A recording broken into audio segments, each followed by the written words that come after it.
ते खूप कष्टात असतात, ते सगळ्यांना माहीत असते, पण कसं असते कोणी कोणाला म्हणत नाही. कसं आजकाल म्हणणंही कोणाला चुकीचं होतंय, कारण कोणाला सांगितलं तर त्यांना खूप राग येते, म्हणून कोणी म्हणते की आपण कशाला त्यांच्याकडे लक्ष द्यावं. पण तसं नका करू. जे व्यसनाधीन परिवार आहेत त्यांना मार्ग दाखवा, मार्गदर्शन करा.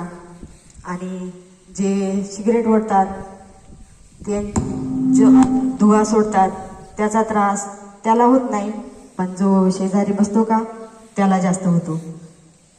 आपल्या शरीरामध्ये फुफ्फुसामध्ये जर त्याचा धुवा साठला तर आपल्याला, ज्या माणसं सिगरेट ओढतात त्यांना खूप त्रास होतो, पण त्यांना तेव्हा लक्षात येत नाही. जेव्हा वेळ निघून जाते तेव्हा त्यांना लक्षात येते.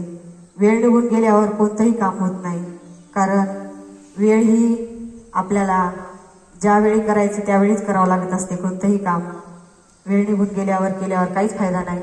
आता म्हणलं जर आपण वय झालं, योगाला जातो, तर आपण जाऊ शकत नाही, करू शकत नाही.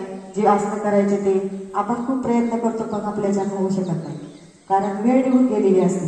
वेळ ही ज्यावेळी असते त्यावेळीच करायचं असते कोणतंही कार्य. त्यामुळे वेळेवर करा, योगाला या.